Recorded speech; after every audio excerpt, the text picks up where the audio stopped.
Toshkent zamini azaldan ilm, ma'rifat va ma'naviyat beshigi bo'lib kelgan. Bu yurtda asrlar davomida Muhammad al-Xorazmiy nomidagi Toshkent axborot texnologiyalari universiteti kabi zamonaviy dargohlar, qadimiy an'analar ruhini davom ettirib kelayotgan ilm dargohlari bisyor. Ana shunday muqaddas zaminda Navro'zni ulug'lash, insonni ulug'lashtir shiori ostida o'tkazilgan ulkan bayram sayli tarix, an'ana va zamonaviylikni go'zal uyg'unlagan desak hech mubolag'a bo'lmaydi.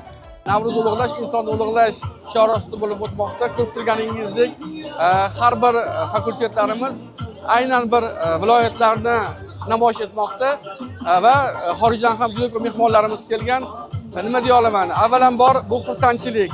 Tinch yurtga, yaxshi yurtga shunday bayramlar yarashadi. Navro'z bu faqatgina bayram emas, bu 1000 yillik tarixga ega, ajdodlarimizdan bizga meros bo'lib kelgan muqaddas an'ana. Qadimdan ma'lumki, Navro'z kunlari barcha bir-biriga yaxshilik tilagan, do'stlik va birdamlikni ulug'lagan, yangi yilni pok niyatlar bilan boshlagan. Bugun ham ushbu an'ana o'z qiymatini yo'qotmagan, aksincha, yanada kengayib, yangi ma'no kasb etmoqda.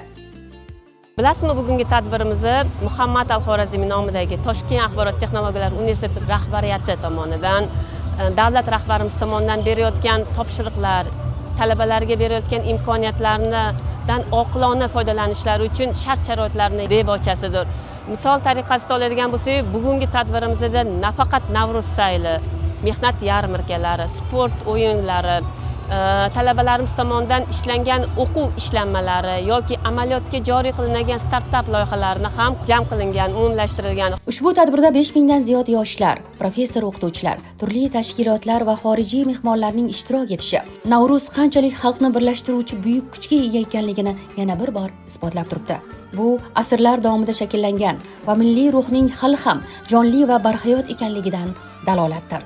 Hozirgi kunda mamlakatimizdagi barcha viloyatlarni umumlashtirilgan holda, ularni urf-odatlarini namoyon qilgan holda universitetimizda uyg'unlantirib, bu tadbirni chiroyli o'tkazishga harakat qilmoqdamiz.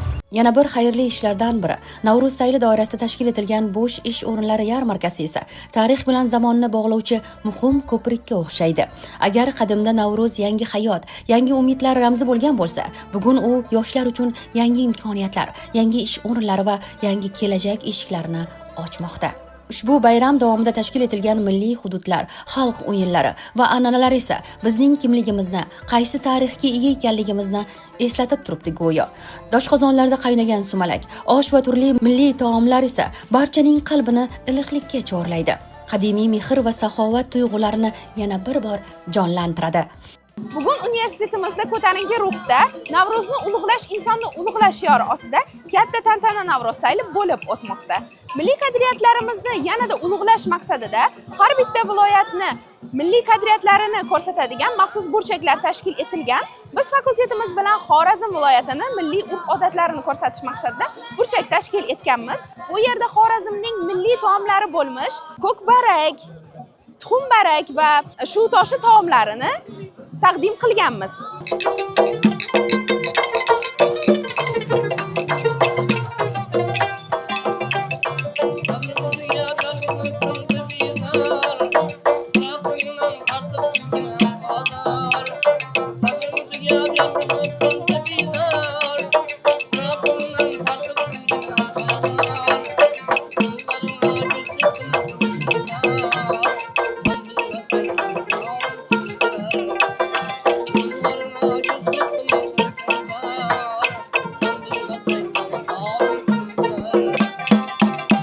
Yana bir milliy yo'nalishlarimizdan biri aynan ushbu bayramlarda sport musobaqalari, ijodiy chiqishlar va kitoblar yarmarkasi esa bu bayramning zamonaviy qiyofasini yaqqol namoyon etib turibdi.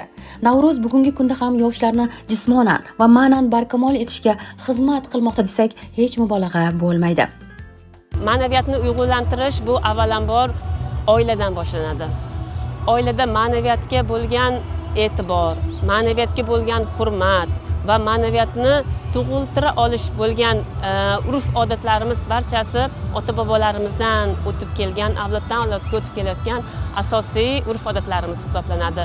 Bilasizmi, ma'naviyatda deganda ko'plab tushunchalarni tushunishimiz mumkin, lekin buni ham tafakkur qila olgan insongina qadr qiymatini anglay oladi.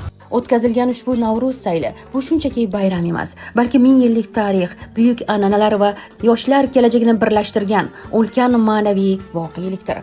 Navro'z bu o'tmishga ehtirom, bugunga minnatdorlik va kelajakka ishonchdir.